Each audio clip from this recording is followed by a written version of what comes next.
Hello students, पिछली class में हमने consecutive reactions and parallel reactions के डिफरेंसेस के बारे में जाना।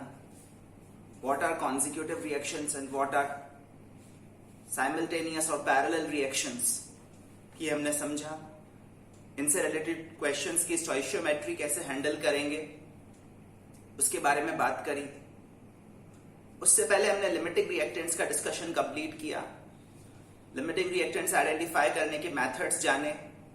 लिमिटिंग रिएक्टेंट आइडेंटिफाई करना क्वेश्चन का एंड नहीं होता, इनफैक्ट वो आपको कैलकुलेशन करने में जस्ट हेल्प करता है। लिमिटिंग रिएक्टेंट आइडेंटिफाई करके ही आप बता सकते हैं कि कितना अमाउंट ऑफ प्रोडक्ट बनेगा, कौन सा रिएक्टेंट बचेगा और कितना बचेगा। ठीक है। कॉन्जिक्यूटिव रिएक्शंस का जहां तक सवाल है, कॉन्जिक्यूटिव रिएक्शंस आपस में रिलेटेड हैं। इस तरह से रिलेटेड हैं कि एक रिएक्शन का प्रोडक्ट दूसरे रिएक्शन के लिए रिएक्टेंट है। फर्स्ट रिएक्शन के शुरू होने पर ही सेकंड रिएक्शन स्टार्ट हो पाएगी, सेकंड रिएक्शन के होने पर थर्ड रिएक्शन स्टार्ट हो पाएगी। अगर फर्स्ट रिएक्शन स्टॉप हो जाए तो आगे वाली सारी रिएक्शन स्टॉप हो जाएंगी। ठीक है। तो रिएक्शंस डिपेंडेंट हैं और एक फाइनल प्रोडक्ट बनाने में हेल्प कर रही हैं। इनको हम स्टेप रिएक्शंस भी कह सकते हैं। कॉन्जिक्यूटिव रिएक्शंस को ऐड करने पर हमें एक ओवरऑल रिएक्शन मिलती है। कॉन्जिक्यूटिव रिएक्शन से रिलेटेड क्वेश्चन सॉल्व करने के लिए दो तरीके हैं। या तो आप इंटरमीडिएट्स के थ्रू एक रिएक्शन से दूसरे रिएक्शन पर मूव करते जाइए। इंटरमीडिएट्स तो आप समझते होंगे, ऐसे सब्सटेंसेस जो एक रिएक्शन में बन रहे हैं और दूसरे रिएक्शन में कंज्यूम हो रहे हैं। ऐसे इंटरमीडिएट्स एक्चुअली कनेक्टिंग लिंक का काम करते हैं। स्टेप 1 के थ्रू आपने इंटरमीडिएट का अमाउंट फाइंड किया, इंटरमीडिएट के अमाउंट को सेकंड रिएक्शन में यूज किया, उसके थ्रू फिर एक दूसरे इंटरमीडिएट का अमाउंट फाइंड किया और ऐसा कर करके फाइनल प्रोडक्ट का अमाउंट फाइंड किया। एक रिएक्शन से दूसरे रिएक्शन पर जब आप जंप करते हैं तो इंटरमीडिएट की मदद से जंप करते हैं। एक तरीका तो ये है। इसको समझने के लिए आप पिछली क्लास का वो क्वेश्चन याद करिए जिसमें हम नाइट्रिक एसिड का अमाउंट कैलकुलेट कर रहे थे। अमोनिया के अमाउंट से नाइट्रिक एसिड के अमाउंट तक पहुंच रहे थे by a series of consecutive reactions. Consecutive reactions को हम सीक्वेंशियल रिएक्शंस या रिएक्शंस इन सीरीज भी कह सकते हैं। और इस तरह के क्वेश्चंस को करने का एक तरीका यह भी है कि आप सभी स्टेप रिएक्शंस को आपस में ऐड कर लें और एक ओवरऑल रिएक्शन ऑब्टेन कर लें। उससे भी आप स्टोइशियोमेट्रिक प्रॉब्लम्स हैंडल कर सकते हैं। पर जब आप स्टेप रिएक्शंस को ऐड कर रहे हैं तो ये बात इंश्योर करें कि इंटरमीडिएट्स कैंसिल हो रहे हैं। फाइनल ओवरऑल रिएक्शन जो आप लिखेंगे उसमें इंटरमीडिएट्स दिखाई नहीं देने चाहिए। ठीक है। दूसरी तरफ जो पैरेलल रिएक्शंस हैं या साइमल्टेनियस रिएक्शंस हैं वो डिपेंडेंट नहीं है एक दूसरे पर। उनमें प्रोडक्ट कॉमन हो सकता है, रिएक्टेंट भी कॉमन हो सकता है, पर ऐसा कोई कंपलसरी कंडीशन नहीं है कि एक रिएक्शन स्टॉप हो जाएगी तो दूसरी भी स्टॉप होगी ही होगी। In that sense simultaneous reactions independent हैं और इनको ऐड नहीं करना चाहिए। Consecutive reactions can be added together to give an overall reaction, but simultaneous reactions should not be added together. They should be handled with independently. इस बात को करने के लिए मैंने आपको एक क्वेश्चन दिया था एंड ऑफ द क्लास में। उम्मीद है आप लोगों ने वो क्वेश्चन अटेम्प्ट कर लिया होगा। चलिए इस क्वेश्चन का आंसर आज डिस्कस करते हैं, सॉल्यूशन डिस्कस करते हैं। तो इस क्वेश्चन में HCl के सॉल्यूशन के साथ एल्यूमिनियम और मैग्नीशियम दो मेटल्स की रिएक्शन हो रही थी। ये दो मेटल्स एक अलॉय में प्रेजेंट थे। अलॉय में 70% एल्यूमिनियम था और 30% मैग्नीशियम बाय मास। अलॉय का टोटल मास अपन ने लिया है 0.81 ग्राम्स। ठीक है। तो इतने अमाउंट ऑफ अलॉय से कितने ग्राम्स ऑफ हाइड्रोजन गैस मिलेगी ये हमें एवेल्युएट करना है। तो हमें एवेल्युएट करना है grams of hydrogen gas produced. HCl तो एक्सेस में है, HCl के अमाउंट को लेकर हमें बॉदर करने की, चिंता करने की जरूरत नहीं है। क्या हम इन रिएक्शंस को ऐड कर लें? ध्यान रहे एल्यूमिनियम के HCl से रिएक्शन और मैग्नीशियम के HCl से रिएक्शन इंडिपेंडेंटली हो रही है। ये पैरेलल रिएक्शंस हैं, इनको हमें ऐड नहीं करना चाहिए। अगर आप ऐड कर लोगे तो एल्यूमिनियम और मैग्नीशियम में से आपको कोई एक लिमिटिंग रिएक्टेंट लगने लगेगा, मतलब आपको लगेगा कि इनमें से कोई एक ही खत्म होगा और दूसरा बच जाएगा। ध्यान रहे ये एक गलत फहमी है। अगर आपने इन दोनों रिएक्शंस को ऐड कर लिया तो आप एल्यूमिनियम और मैग्नीशियम में से किसी एक को लिमिटिंग रिएक्टेंट बताने लगोगे, जबकि असलियत ये है कि दोनों के दोनों ही फुली कंज्यूम होने वाले हैं। एल्यूमिनियम फर्स्ट रिएक्शन में फुल्ली कंज्यूम होने वाला है, मैग्नीशियम सेकेंड रिएक्शन में फुल्ली कंज्यूम होने वाला है। इसीलिए इन अनरिलेटेड रिएक्शंस को ऐड ना करें, ठीक है। फ्लो ऑफ द कैलकुलेशन क्या होगा? पहले हम ग्राम्स ऑफ एल्यूमिनियम को मोल्स ऑफ एल्यूमिनियम में बदलेंगे, मोल्स ऑफ एल्यूमिनियम से moles of hydrogen produce find करेंगे और फिर इसको ग्राम्स में बदलेंगे। ये कैलकुलेशन हमें दोनों रिएक्शंस के लिए इंडिपेंडेंटली करनी है और फिर दोनों से आने वाले अमाउंट्स को ऐड करना है, क्योंकि हाइड्रोजन गैस दोनों से ही बन रही है, ठीक है। तो अगर मैं 70% ले लूं अलॉय के मास का तो मुझे मिलते हैं ग्राम्स ऑफ एल्यूमिनियम। अब मुझे ग्राम्स ऑफ एल्यूमिनियम मिल गए तो मैं इनको पहले किस में बदलूं? मोल्स में। ये तो ऑब्वियस है। इस चैप्टर में all calculations have to pass through moles. Anything which is not in moles initially has to be converted into moles first. तो ग्राम्स ऑफ एल्यूमिनियम को मोल्स ऑफ एल्यूमिनियम में बदला। मोल्स ऑफ एल्यूमिनियम कंज्यूम्ड से moles of hydrogen gas formed find करेंगे। 3 moles hydrogen from 2 moles of aluminium और फिर इसको भी ग्राम्स में बदलेंगे। ये कन्वर्जन फैक्टर मेथड है, फैक्टर लेबल मेथड है। उम्मीद है अब आपको ये फैक्टर्स बनाना समझ में आने लगा होगा। प्रैक्टिस के साथ ये फ्लो आपके माइंड में खुद ही वर्क करना चाहिए। ये चीजें आपको नेचुरल लगनी चाहिए, ऑब्वियस लगनी चाहिए। कन्वर्जन फैक्टर बनाना आपकी हैबिट में आ जाना चाहिए। अगर नहीं आया है तो इसका मतलब यह है कि आपने प्रैक्टिस कम करी। तो पहले grams of aluminium to moles of aluminium, moles of aluminium to moles of hydrogen, moles of hydrogen two grams of hydrogen. This is the flow of calculation. और यही फ्लो सेकेंड रिएक्शन के लिए भी करना है और फिर दोनों से आने वाले ग्राम्स ऑफ हाइड्रोजन को ऐड करना है। अलॉय में 30% मैग्नीशियम है बाय मास, जबकि 1 मोल मैग्नीशियम का मास होता है 24.3 ग्राम्स।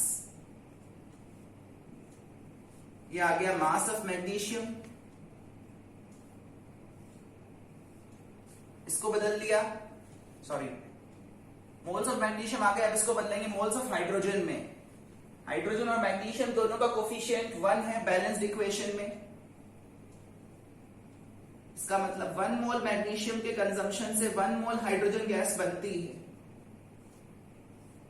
और 1 मोल हाइड्रोजन गैस का मास होता है 2 ग्राम्स।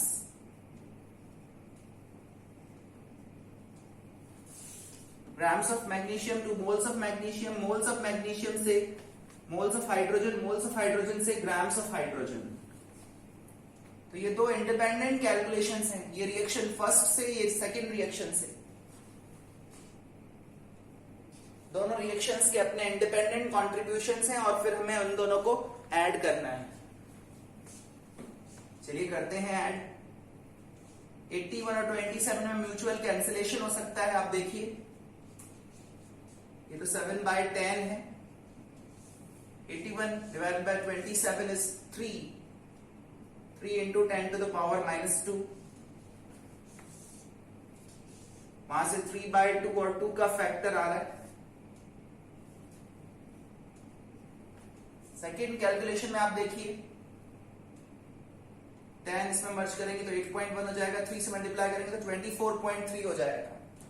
थैंकफुली नीचे भी 24.3 है, तो ये पूरा का पूरा नंबर ऊपर नीचे कैंसिल हो रहा है, बस ये 100 इधर से बच रहा है। 1/100 into 2 ये सेकेंड रिएक्शन का कंट्रीब्यूशन, ये फर्स्ट रिएक्शन का कंट्रीब्यूशन, दोनों को ऐड करने पर मिलेंगे ग्राम्स ऑफ हाइड्रोजन। बस हो गई कैलकुलेशन, 2 से 2 भी कैंसिल, राइट। 21 into 3 63। फाइनली ये वैल्यू आ रही है 0.063। दूसरे रिएक्शन से आ रहा है 0.020 ग्राम्स ऑफ हाइड्रोजन।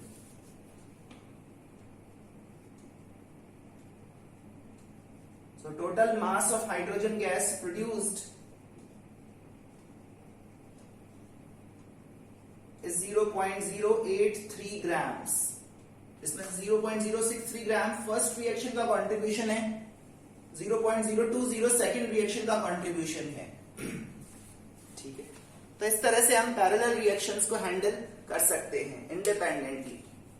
बस एक ही ब्लंडर अवॉइड करना है, पैरेलल रिएक्शंस को ऐड नहीं करना है, that would be a blunder.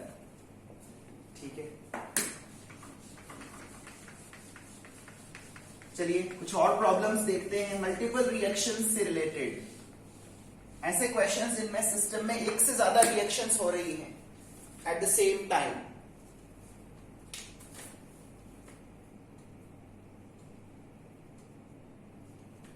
Next question, equal weights of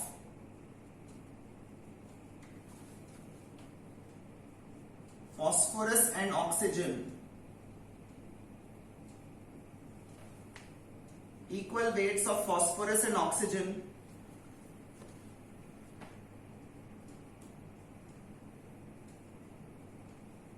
are heated in a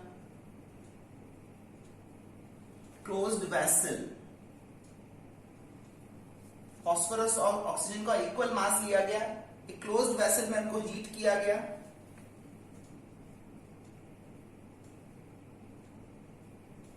producing P4O10 and P4O6। ऐसा करने से दो प्रोडक्ट्स बने, P4O6 एंड P4O10। किसी भी ऑर्डर में लिख दीजिए, doesn't matter. P4O6 and P4O10 in 1:1 mole ratio.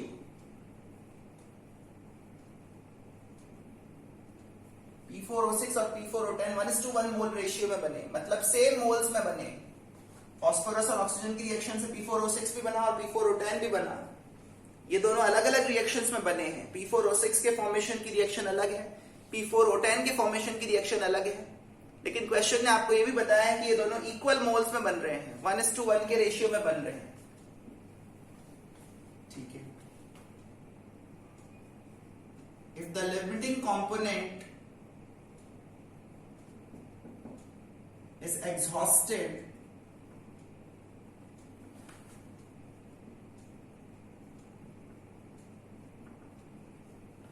अगर वो रिएक्टेंट फुली खत्म हो जाए, जो लिमिटिंग रिएक्टेंट है,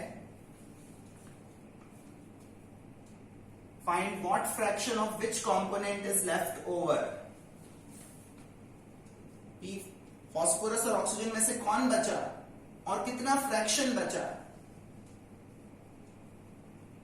find what fraction of which component, component का मतलब फॉस्फोरस या oxygen,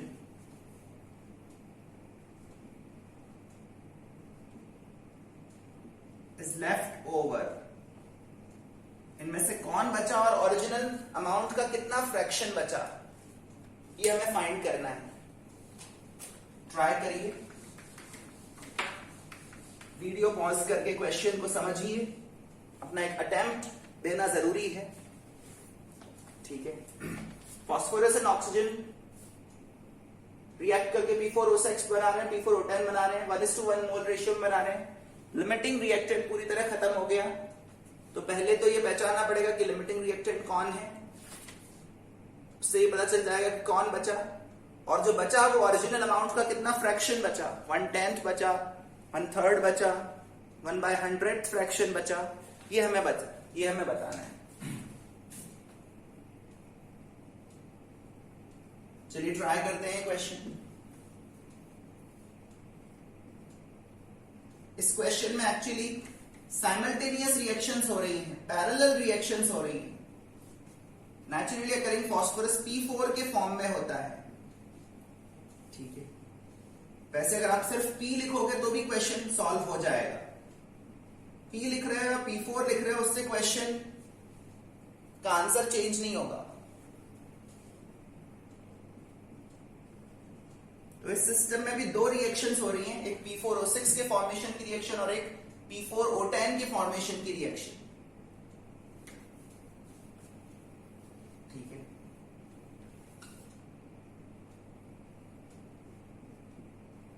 P4 plus 5O2 gives P4O10.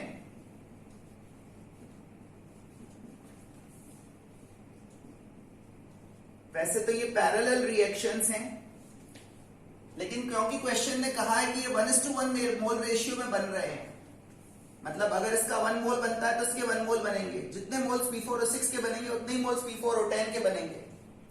ये इंफॉर्मेशन क्वेश्चन में है, इस वजह से हम इन रिएक्शंस को ऐड भी कर सकते हैं, क्योंकि जब आप इनको ऐड कर लोगे तो ये इंश्योर हो जाएगा कि इसका कोफिशिएंट भी 1 हो और इसका कोफिशिएंट भी 1 हो। मतलब जब इसका 1 मोल बनेगा तो इसका 1 मोल भी बनेगा, ये बात इंश्योर हो जाएगी। ये बात आपको समझ में आ रही है? चलिए इस क्वेश्चन को मैं दो मेथड से सॉल्व करता हूं। आप चाहे इन रिएक्शंस को ऐड करो या ना करो, क्वेश्चन सॉल्व हो जाएगा। फर्स्ट मेथड में let us suppose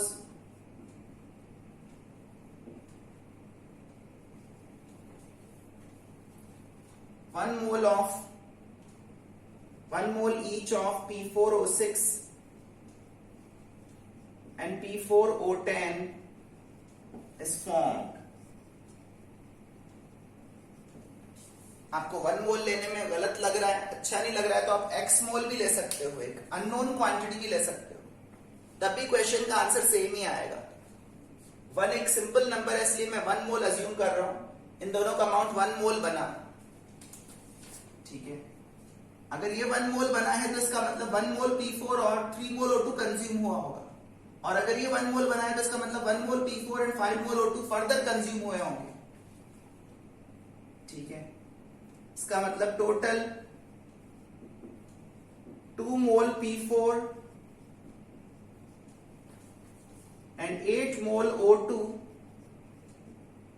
must have been consumed.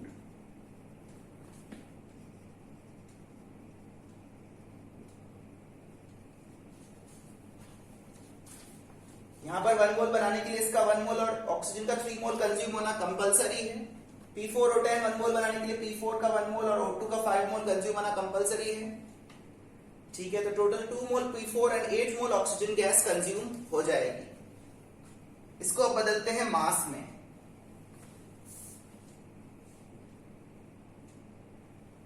Grams of P4 find कर सकते हैं।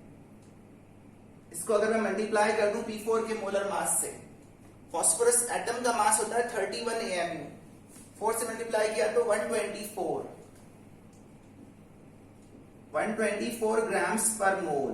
ये P4 का मोलर मास है। ऑक्सीजन का मोलर मास कितना है?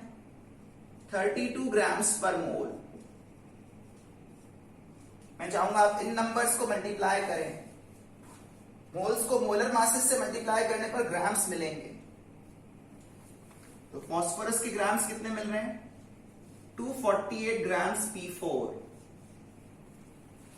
और O2 के ग्राम्स कितने मिल रहे हैं? 32 इंटू 8 करके देखिए, 8 इंटू 8 तो 64 होता है, उसको भी एक्चुअली 4 से मल्टीप्लाई करना पड़ेगा, तो यह आएगा 256। 240 grams P4 and 256 gram O2 has been consumed. ये P4 और O2 के अमाउंट्स ग्राम्स कंज्यूम्ड आ गए। अब एक बात को ध्यान से समझो, शुरू में फास्फोरस और ऑक्सीजन के इक्वल मासेस थे शुरू में, हालांकि उनके इक्वल मासेस कंज्यूम नहीं हुए। P4 कम कंज्यूम हुआ है और ऑक्सीजन ज्यादा कंज्यूम हुआ है, और इतना होने के बाद इन दोनों में से कोई एक खत्म हो चुका है। तो दिमाग लगाओ, कौन खत्म हुआ होगा? शुरू में P4 एंड O2 बराबर थे, उसके बाद P4 248 ग्राम्स कंज्यूम हुआ, ऑक्सीजन 256 ग्राम कंज्यूम हुआ। शुरू में दोनों का मास बराबर था, ऑक्सीजन ज्यादा कंज्यूम हुआ है, तो खत्म कौन होगा? ऑब्वियसली जो ज्यादा कंज्यूम हुआ है वही खत्म होगा, जो कम कंज्यूम हुआ है वो थोड़ी खत्म हो जाएगा। दोनों शुरू में बराबर थे।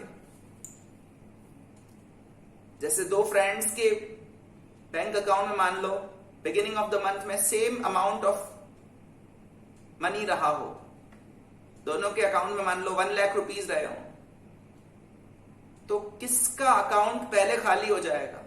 जो ज्यादा खर्चा करेगा या जो कम खर्चा करेगा? ऑब्वियसली जो ज्यादा खर्चा करेगा वो उसका अकाउंट पहले खाली हो जाएगा। सिमिलरली ऑक्सीजन ज्यादा कंज्यूम हुआ है और P4 कम कंज्यूम हुआ है, तो कौन खत्म हो गया होगा? ऑक्सीजन खत्म हो गया होगा। Since initial masses of P4 and O2 were equal,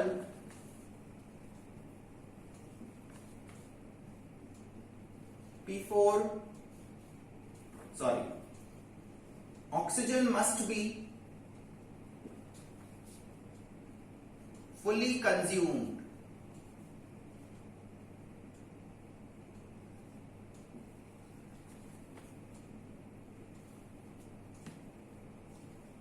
As it is consumed more.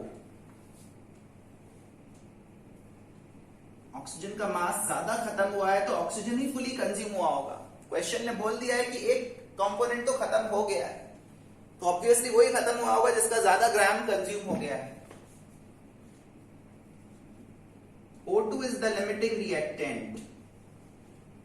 In simultaneous reactions में ऑक्सीजन लिमिटिंग रिएक्टेंट है। इतना ही नहीं, हमें यह भी पता चल रहा है कि शुरू में O2 और P4 दोनों का मास 256 ग्राम रहा होगा। अगर हमें ये दोनों कंपाउंड्स 1 मोल बनाने हो तो शुरू में दोनों P4 और O2 दोनों ही 256 ग्राम रहे होंगे, तभी तो O2 खत्म हुआ। ठीक है। And initial masses of P4 and O2,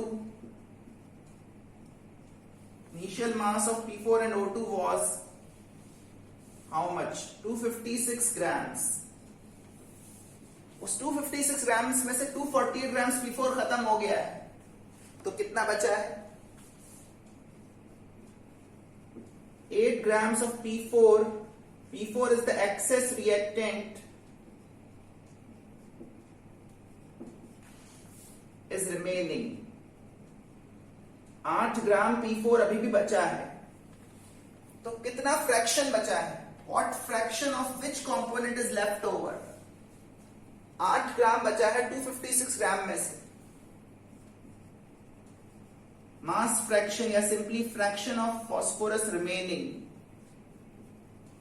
original amount का कितना फ्रैक्शन बचा है? इसका आंसर है 8 ग्राम्स अपॉन 256 ग्राम्स। जितना बचा अपॉन जितना पहले था, वही तो फ्रैक्शन ऑफ रिमेनिंग अमाउंट होगा। और ये फ्रैक्शन अगर आप इवैल्यूएट करेंगे तो आएगा 1/32। करके देखिए, 1/32 आएगा। मतलब 1/32th fraction of P4 is remaining.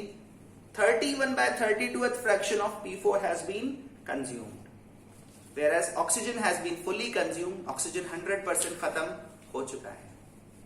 उम्मीद है आपको ये तरीका समझ में आया होगा। इसमें हमने 1 मोल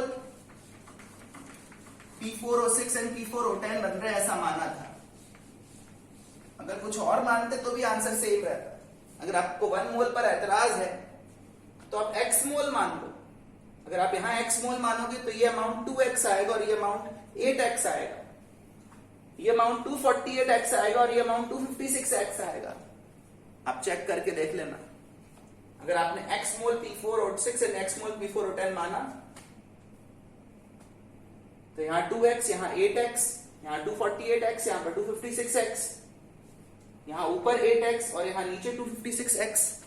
फाइनली x कैंसिल हो जाएगा और आंसर सेम रहेगा। Hence it is proved that 1 mole assume करने में कोई प्रॉब्लम नहीं है। Alternatively,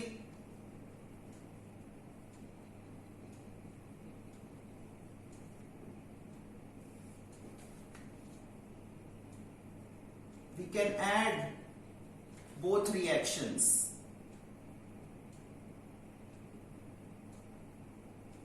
एक दूसरे मेथड में हम दोनों रिएक्शंस को ऐड कर सकते हैं। क्यों ऐड कर सकते हैं?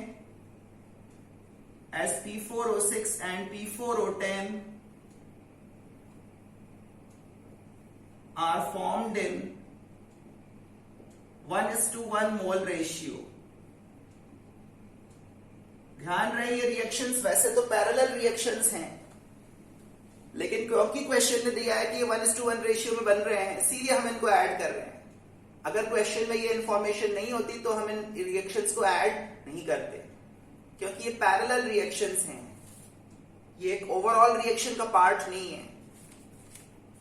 बट अगर क्वेश्चन बोल रहा है कि 1:1 के रेशियो में बन रहे हैं तो फिर ऐड करने से वो कंस्ट्रेंट मेंटेन रहती है। अगर क्वेश्चन बोलता है कि ये 1:2 मोल रेशियो में बन रहे हैं, 1:2, तो मैं इस रिएक्शन को 1 से और नीचे वाले रिएक्शन को 2 से मल्टीप्लाई करके ऐड कर सकता था। तब इसका कोफिशिएंट 1 हो जाता और इसका कोफिशिएंट 2 हो जाता और ये कंडीशन अप्लाई हो जाती कि अगर ये 1 मोल बनेगा तो ये डेफिनेटली 2 मोल बनेगा, ये 10 मोल बनेगा तो ये 20 मोल बनेगा। जितने भी मोल्स P4O6 के बनेंगे, P4O10 के मोल्स उसका डबल बनेंगे। अगर ऐसी कंडीशन क्वेश्चन में दी होती तो हम 2 से मल्टीप्लाई करके फर्स्ट रिएक्शन में ऐड करते। और अगर कोई कंडीशन गिवन ना हो तो हमको ऐड नहीं करना चाहिए, क्योंकि ये इंडिपेंडेंट रिएक्शंस हैं। क्वेश्चन जब तक कोई डिपेंडेंसी ना बताए हम अपनी तरफ से कोई डिपेंडेंसी अज्यूम नहीं कर सकते। ठीक है, चलिए अब क्वेश्चन बोल रहा है तो मान लेते हैं और दोनों रिएक्शंस को ऐड कर देते हैं। 2P4 plus 8O2 gives P4O6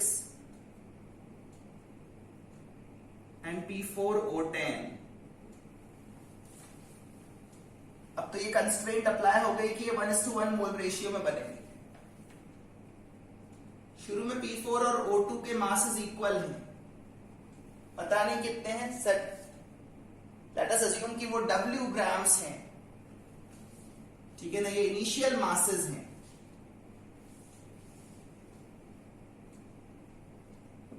अब इनको बदलते हैं इनिशियल मोल्स में। मासेस को डिवाइड करते हैं मोलर मासेस से। W को 124 से और दूसरे केस में W को 32 से। ध्यान रहे जिसके मोल्स फाइंड कर रहे हैं उसके मोलर मास से डिवाइड करना है। P4 के मोल्स फाइंड कर रहे हैं तो P4 के मोलर मास से, O2 के मोल्स फाइंड कर रहे हैं तो O2 के मोलर मास से डिवाइड करना है। शुरू में ये सब्सटेंसेस तो प्रेजेंट है नहीं। ठीक है, ये आ गए इनिशियल मोल्स। अब याद करो, लिमिटिंग रिएक्टेंट पहचानने का एक सिंपल तरीका वो ये है कि हम मोल्स को कोफिशिएंट से डिवाइड कर दें। इनिशियल मोल्स को कोफिशिएंट से डिवाइड कर दें तो आप देखेंगे एक रेशियो आ रहा है W/248 और दूसरा रेशियो आएगा W/256। दिमाग लगाओ कौन सा रेशियो छोटा है। 248 से डिवाइड करने पर बड़ा नंबर आएगा या 256 से डिवाइड करने पर बड़ा नंबर आएगा?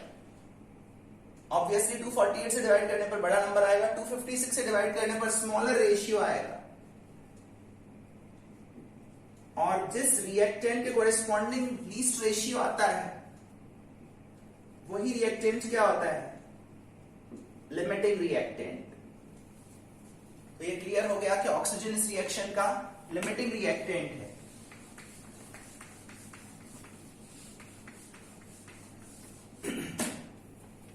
ऑक्सीजन लिमिटिंग रिएक्टेंट है तो आगे की कैलकुलेशन ऑक्सीजन के बेसिस पर करेंगे। ठीक है, मोल्स ऑफ P4 कंज्यूम्ड कैसे फाइंड करेंगे? याद करो, लीस्ट रेशियो को कोफिशिएंट से मल्टीप्लाई करने पर मोल्स कंज्यूम्ड या मोल्स फॉर्म्ड मिल जाते थे। तो moles of P4 consumed find करने के लिए मैं कोफिशिएंट ऑफ P4 को लीस्ट रेशियो से मल्टीप्लाई कर रहा हूं। तो मोल्स ऑफ P4 कंज्यूम्ड आ रहे हैं W/128। इतने मोल्स कंज्यूम हो गए। शुरू में कितने थे? W/124। W/124 में से W/128 कंज्यूम हो गए हैं। कितने बचे हैं?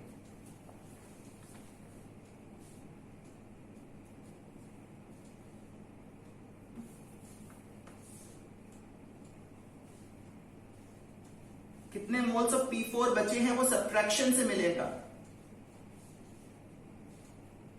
और फिर उसको ग्राम्स में बदलना है तो मोलर मास से मल्टीप्लाई करना होगा।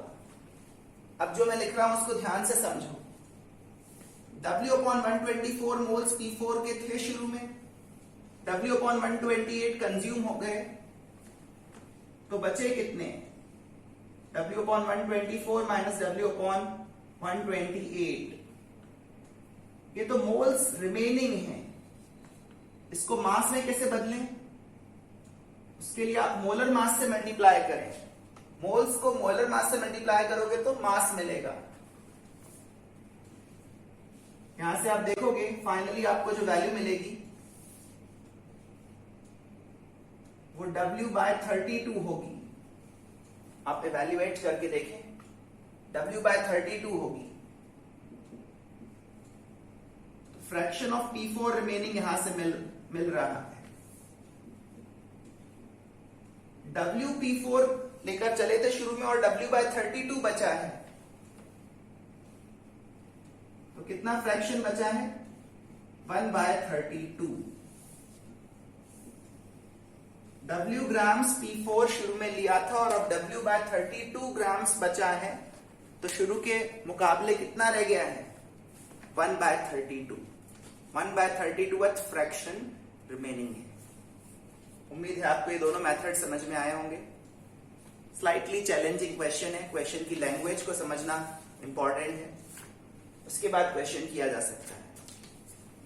ये क्वेश्चन वैसे पैरेलल रिएक्शंस का था, लेकिन क्वेश्चन की जानकारी, क्वेश्चन की इंफॉर्मेशन के मुताबिक हम रिएक्शंस को ऐड भी कर पाए। अदरवाइज अगर क्वेश्चन में ऐसी इंफॉर्मेशन नहीं होती कि P4O6 और P4O10 1:1 के रेशियो में बन रहे हैं, तो हम इन रिएक्शंस को कभी भी ऐड नहीं करते। चलिए एक दो प्रॉब्लम्स और देखते हैं।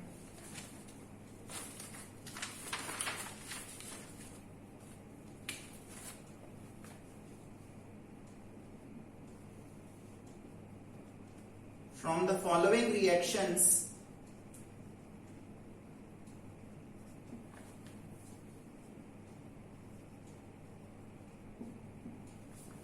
दो रिएक्शंस गिवन है। 2COF2, CO is the symbol of cobalt, plus F2 gives COF3, 2COF3, then CH2 whole N plus 4N COF3 gives CF2 whole N plus 2NHF plus 4NCOF2।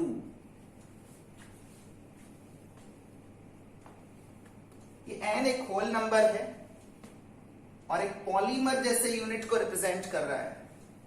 CH2 whole N का मतलब CH2 is a repeating unit and this unit is getting repeated n times। फिर CH2 whole N की reaction 4N COF3 से कराई तो CF2 whole N बना। CF2 whole N बनाना हमारा final product है। ये एक्चुअली स्टेप रिएक्शंस हैं। पहले रिएक्शन में हम COF3 बना रहे हैं और वो COF3 दूसरे रिएक्शन में यूज कर रहे हैं। मतलब COF3 इस सीक्वेंस में एक इंटरमीडिएट का काम कर रहा है। हालांकि क्वेश्चन ने ये स्टेप 1 और स्टेप 2 वर्ड्स लिखकर नहीं दिए हैं, लेकिन क्वेश्चन की पूरी लैंग्वेज देखने के बाद ये क्लियर है कि COF3 एक इंटरमीडिएट है और ये रिएक्शंस सीक्वेंशियल मैनर में हो रही है। ठीक है, calculate how many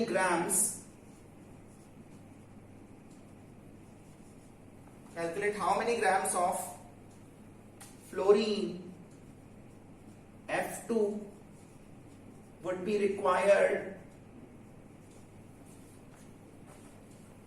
to produce 1 kilogram of CF2 whole n। 1 kilogram of CF2 whole n बनाना है, उसके लिए कितने ग्राम्स ऑफ F2 चाहिए? तो कुछ लोग तो यहां पर n देखकर परेशान हो जाते हैं। n देखकर परेशान होने की जरूरत नहीं है। वही सोचते हैं कि n की वैल्यू तो गिवन ही नहीं है, कैसे करेंगे? अभी तक किसी क्वेश्चन में n नहीं देखा था, आप देख लिया, तो कैसे होगा ये क्वेश्चन? ध्यान रहे, n से कोई खास प्रॉब्लम क्रिएट नहीं होगी। आप बस बेसिक्स पर फोकस करो। ये कॉन्जिक्यूटिव रिएक्शंस हैं। CF2 whole n कितना बनेगा ये दिया हुआ है, उसको बनाने के लिए F2 कितना कंज्यूम होगा ये फाइंड करना है। तो कैसे प्रोसीड करेंगे इस क्वेश्चन में? पहले आप CF2 whole n के मास को CF2 whole n के मोल्स में बदलिए, वहां से फिर COF3 के मोल्स फाइंड करिए। COF3 ही दोनों रिएक्शंस के बीच का कनेक्टिंग लिंक है। CF2 whole n के मोल से COF3 के मोल्स फाइंड करिए, और जितना COF3 सेकेंड रिएक्शन में कंज्यूम हुआ है उतना ही फर्स्ट रिएक्शन में बना होगा। फिर COF3 फॉर्म पता चल गया तो फिर F2 कंज्यूम भी पता चल जाएगा, और F2 कंज्यूम पता चल गया तो उसको हम मास में भी कन्वर्ट कर लेंगे। इस क्वेश्चन में एक्चुअली हमें थोड़ा बैक जाना है, रिएक्टेंट से प्रोडक्ट की जगह प्रोडक्ट से रिएक्टेंट की तरफ जाना है।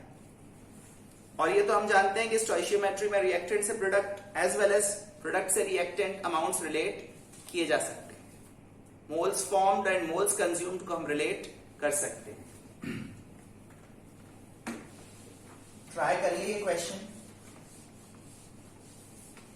किसी भी क्वेश्चन की लैंग्वेज को बहुत अच्छे से समझना जरूरी है।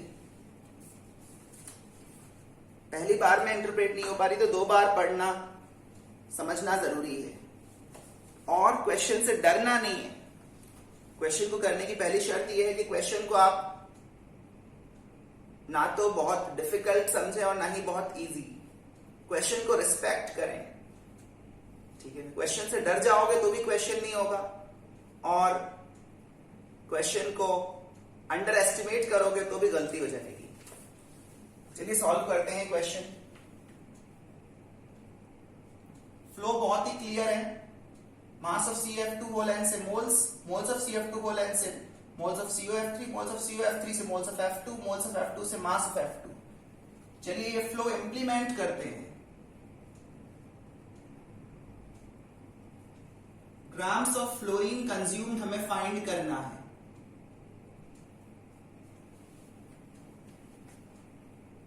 और 1 किलोग्राम मतलब 1000 ग्राम CF2 whole n बनाना है। बना है ऐसा हमें दिया हुआ है। इसको बदलते हैं मोल्स में।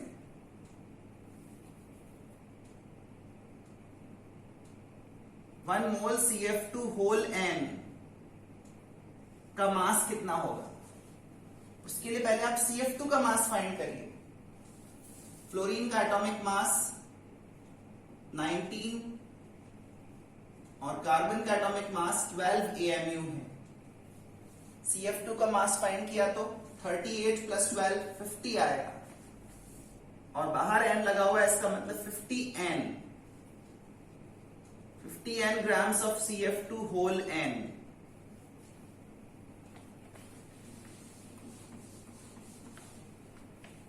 CF2 whole n से COF3 पर आएंगे। 4n moles of COF3। जैसा कोफिशिएंट लिखा हुआ है वैसा ही पुट कर दीजिए। n को लेकर ज्यादा चिंता करने की जरूरत नहीं है। n अपने आप अपनी चिंता कर लेगा। 4 n moles of COF3 consume होने पर 1 मोल CF2 होल n बना था। किसको नीचे रखना है, किसको ऊपर रखना है, ये आप केयरफुली सिलेक्ट करें। ठीक है, फिर COF3 जितना यहां बना उतना, जितना यहां कंज्यूम हुआ उतना फर्स्ट रिएक्शन में बना होगा। तो अपन रिएक्शन देखकर कह सकते हैं कि 1 मोल F2 के कंज्यूम होने पर 2 मोल COF3 बना है।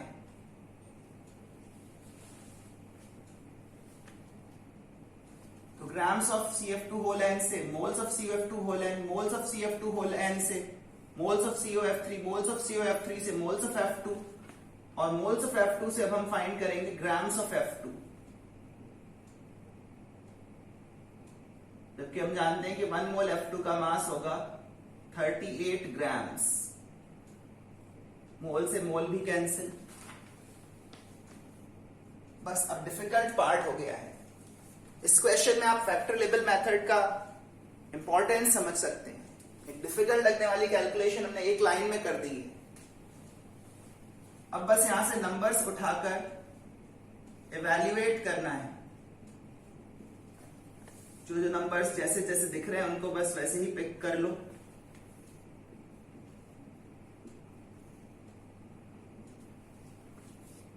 आपको ये देखकर खुशी होगी कि n से n कैंसिल हो गया है।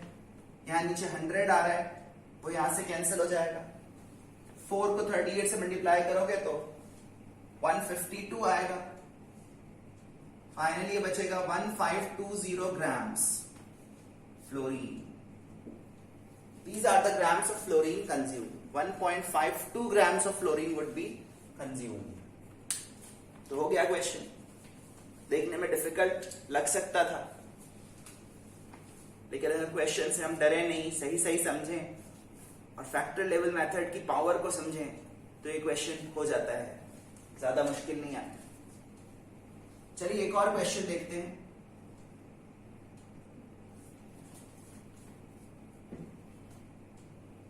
मैग्नीशियम कार्बोनेट और कैल्शियम कार्बोनेट का एक मिक्सचर दिया गया है इस क्वेश्चन में, और उस मिक्सचर को हम हीट कर रहे हैं।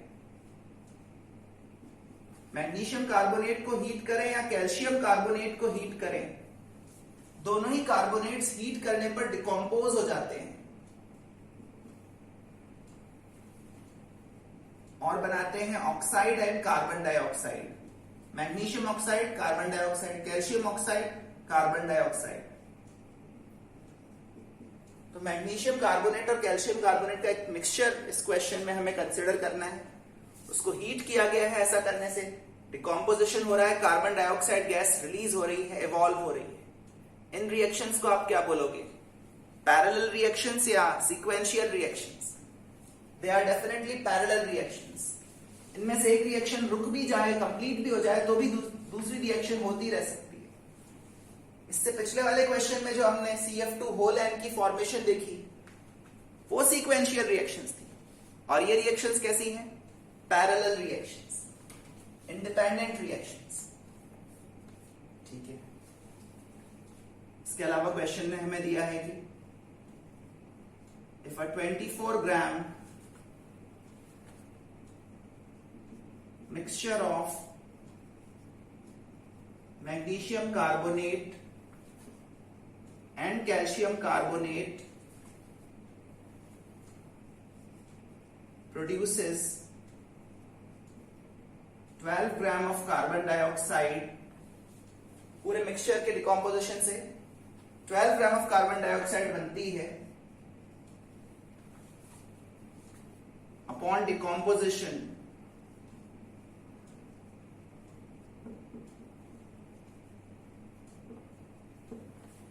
what is the percentage by mass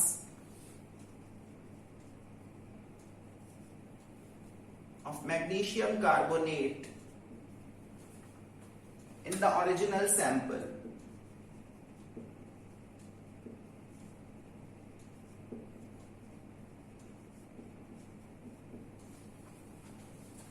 24 ग्राम का मिक्सचर है, डिकम्पोज किया तो 12 ग्राम कार्बन डाइऑक्साइड मिली है। इस 24 ग्राम में मैग्नीशियम कितना है, मैग्नीशियम कार्बोनेट कितना है और कैल्शियम कार्बोनेट कितना है, ये हमें फाइंड करना है। और अगर हम ये फाइंड कर लें तो हम ये बता पाएंगे कि सैंपल में मैग्नीशियम कार्बोनेट का परसेंटेज बाय मास कितना है। कैसे करेंगे क्वेश्चन, पहले आप ट्राई करिए।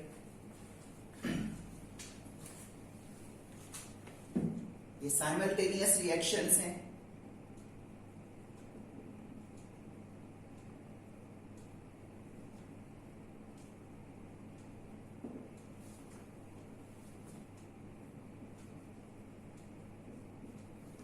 क्वेश्चन को करने के लिए मैग्नीशियम का एटॉमिक मास आप 24 AMU और कैल्शियम का 40 AMU कंसिडर कर लें। हालांकि इसमें थोड़ा अप्रोक्सीमेशन आ गया है, मैग्नीशियम का मोर एक्यूरेट वैल्यू होगा 24.3 और कैल्शियम के लिए भी 40.1 रिलेटिवली ज्यादा एक्यूरेट है, बट स्टिल सिंपलर कैलकुलेशन के लिए हम ये मासेस अज्यूम कर रहे हैं।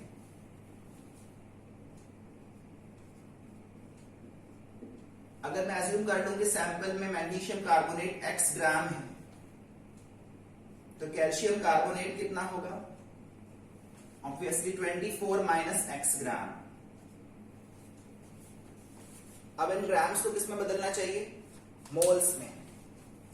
तो मैग्नीशियम कार्बोनेट के मोल्स भी x के टर्म्स में और कैल्शियम कार्बोनेट के मोल्स भी x के टर्म्स में मिल जाएंगे।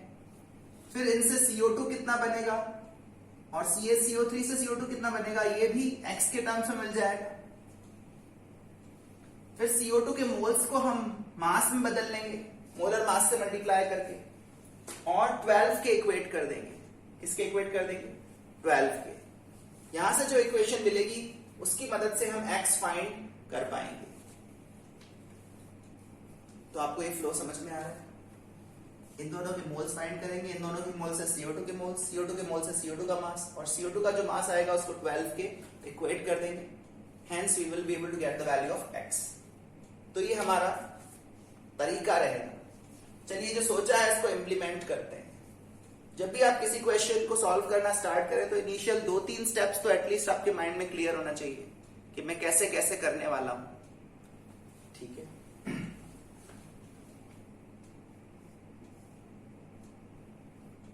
moles of magnesium carbonate mass upon molar mass 24 plus 12 36 plus 48 84 grams पर मोल आ रहा है। 84 से डिवाइड करने पर मैग्नीशियम कार्बोनेट के मोल्स मिल गए। कैल्शियम कार्बोनेट का मोलर मास 100 ग्राम्स पर मोल होता है, आप फाइंड करके देख लेना।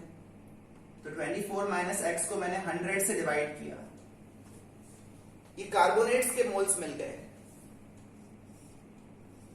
यहां से मैं अब total moles of CO2 formed find कर सकता हूं। CO2 के टोटल कितने मोल्स बने होंगे, बनेंगे, अज्यूमिंग 100% कंप्लीशन। जब तक क्वेश्चन कोई परसेंटेज यील्ड, कोई एक्चुअल यील्ड ऐसे वर्ड यूज ना करे, तब तक हम थ्योरेटिकल यील्ड ही फाइंड करते हैं, थ्योरेटिकल कैलकुलेशंस करते हैं। आप देख सकते हैं कोफिशिएंट्स MgCO3 और CO2 के CaCO3 और CO2 के इक्वल हैं। इस वजह से मैग्नीशियम कार्बोनेट जितना कंज्यूम होगा उतना ही CO2 बनेगा, कैल्शियम कार्बोनेट जितना कंज्यूम होगा उतना ही CO2 बनेगा। दोनों से इंडिपेंडेंटली CO2 टोटल इतना बन पा रहा है। और अब इसको बदलेंगे ग्राम्स में। स्टेप बाय स्टेप सारी कैलकुलेशन शो कर रहा हूं। ग्राम्स में बदलने के लिए मोल्स को किससे मल्टीप्लाई करोगे, मोलर मास से। और कार्बन डाइऑक्साइड का मोलर मास होता है 44। 44 से मल्टीप्लाई करते तो ग्राम्स ऑफ CO2 आ रहे हैं। बस यहां से अब हम क्वेश्चन सॉल्व कर पाएंगे। ग्राम्स ऑफ CO2 12 हैं। This is the equation that we need to solve.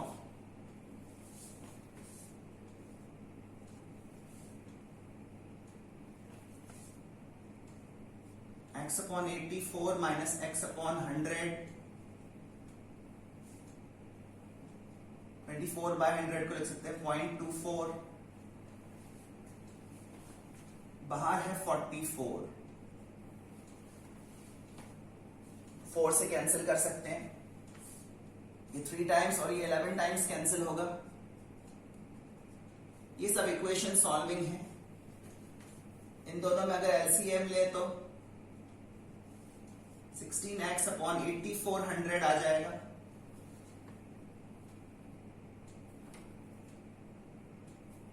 Four का 4 कैंसिल हो गया था, 11 बचा था, उसको अपन अंदर ले सकते हैं। 11 इससे भी मल्टीप्लाई होगा, 24 into 11 would be 264, 24 into 11 is 264, तो ये बन जाएगा 2.64, 2.64 इधर लाया तो 0.36, 16 और 8400 में 4 का फैक्टर कैंसिल हो रहा है,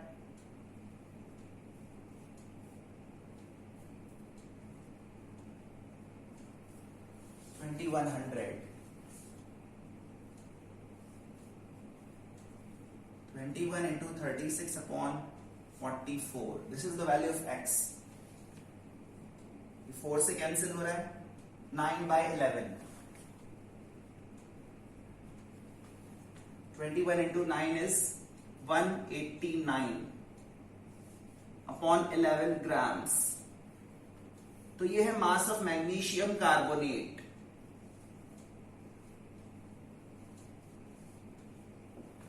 जो ओरिजिनल सैंपल हमारे पास है उसमें मैग्नीशियम कार्बोनेट का मास कितना है, उसके लिए आपको 189 को 11 से डिवाइड करना है।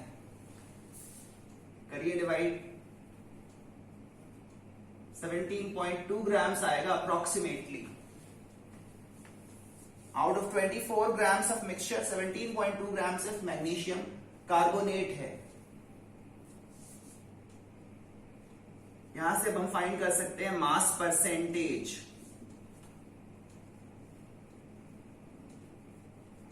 Mass percentage of magnesium carbonate in the original sample.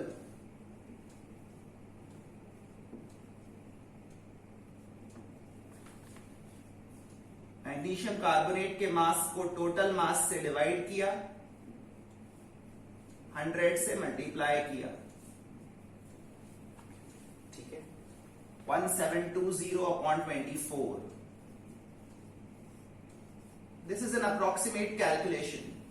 I cannot say that the answer is highly accurate. हमने एटॉमिक मासेस में अप्रोक्सीमेशन किया है, हमने डिवीजन में थोड़ा अप्रोक्सीमेशन किया है, एक अप्रोक्सीमेशन यहां पर भी शायद करना पड़े।